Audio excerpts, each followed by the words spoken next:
Bonjour, j'espère que vous allez bien. Je suis Marie-Laure Perron, médium, voyante, et comme vous le savez, je vous propose aussi de l'astrologie. Alors, cette petite audio aujourd'hui, c'est pour vous parler du mercredi prochain, mercredi 6 octobre. Mais que va-t-il se passer? Alors, le mercredi 6 octobre, aux environs de 13h, 13h05, nous allons avoir une nouvelle lune à un peu plus de 13 degrés dans le signe de la Balance. Cette nouvelle lune est vraiment importante parce que elle va représenter, elle va vous envoyer cette énergie, ce souffle, cet élan et peut-être aussi enfin l'envie de lâcher ce potentiel qui est en vous. Alors, cette nouvelle lune, mercredi 6 octobre, elle est intéressante parce que tout ce qui est association, job, association dans des associations sportives ou aussi dans le couple, elle va, cette nouvelle lune en balance, vous accompagner pour ouvrir votre cœur, ouvrir vos énergies vers l'autre. Écoutez. Écoutez ce ressenti que l'autre vous apporte. Cette nouvelle lune en balance, elle va vous faire vibrer et elle va vous faire emmener dans des motivations que vous aviez déjà au fond de vous, mais que vous n'osiez pas écouter. Cette nouvelle lune du mercredi 6 octobre va vous donner enfin l'harmonie. Peut-être avez-vous pris le temps de faire de la méditation. Peut-être avez-vous pris le temps d'écouter et d'apprendre à aller mieux. En tout cas, ça porte ses fruits.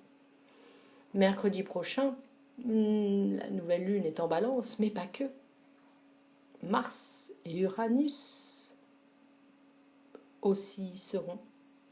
C'est donc cette nouvelle lune, elle va être punchy, elle va être passionnante, elle va être tourbillonnante. Alors c'est vrai que les signes de la balance, les ascendants en balance ou les lunes en balance vont être très concernés. Et puis, si vous êtes en couple et que quelque chose ne va pas, cette nouvelle lune va peut-être vous apporter la force.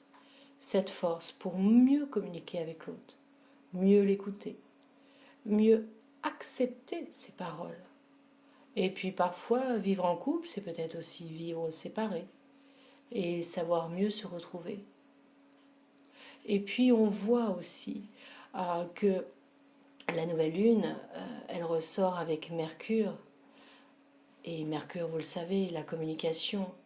C'est peut-être le moment de ressortir, chers amis art-thérapeutes, vos plumes, vos crayons, vos gommes, et oser exprimer vos envies.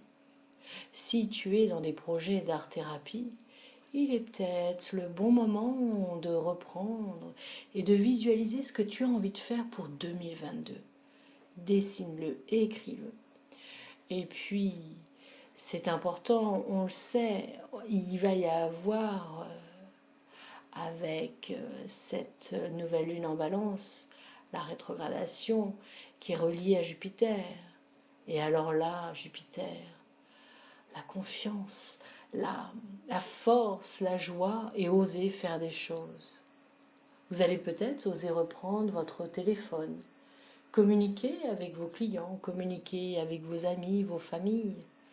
Vous allez peut-être enfin oser reprendre contact avec des proches qui s'étaient éloignés avec le temps.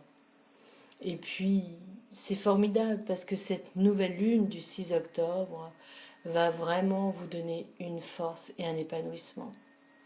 Parce que quelques jours après, il y aura des choses qui vont se passer dans les planètes. Et enfin, vous allez pouvoir exprimer ce que vous avez envie de faire et oser dire stop à des gens qui vous polluent les énergies. Alors, n'oubliez pas, restez patient durant ce mois d'octobre. Apprenez la méditation, apprenez le relâchement. Et vous allez voir que vers mi-octobre ou fin octobre, des contrats vont se signer. Je vous souhaite à vous toutes et à vous tous une très belle nouvelle lune du 6 octobre. Et surtout, n'oubliez pas, dites-moi là en commentaire quel est votre signe. Quel est votre ascendant si vous le connaissez? Petite info, une information vient de m'arriver. Alors je vous la transmets. Assez rapidement, autour de vous, si vous êtes une femme et que vous êtes en attente d'un crédit bancaire ou alors de l'acceptation d'une banque, sachez que ça va se faire. Si vous êtes actuellement dans une démarche financière, les projets verront le jour d'ici à 7 semaines. Voilà, j'espère que ça vous a plu. N'oubliez pas en commentaire, laissez-moi votre signe. Êtes-vous terre, feu, air ou eau? Je vous dis à bientôt, je vous fais des grosses bises. Abonnez-vous si ce n'est pas déjà fait et n'hésitez pas à partager cet audio s'il vous a plu. À bientôt. Merci à vous et surtout, n'oubliez pas, il est important de prendre soin de soi pour pouvoir continuer à avancer dans cette fin d'année qui risque d'être un petit peu chamboulante vers la mi-novembre. On verra ça tous ensemble prochainement. À bientôt. Et n'oubliez pas, team Sagittaire, team Bonheur, et comme dirait Paulette, on garde le moral.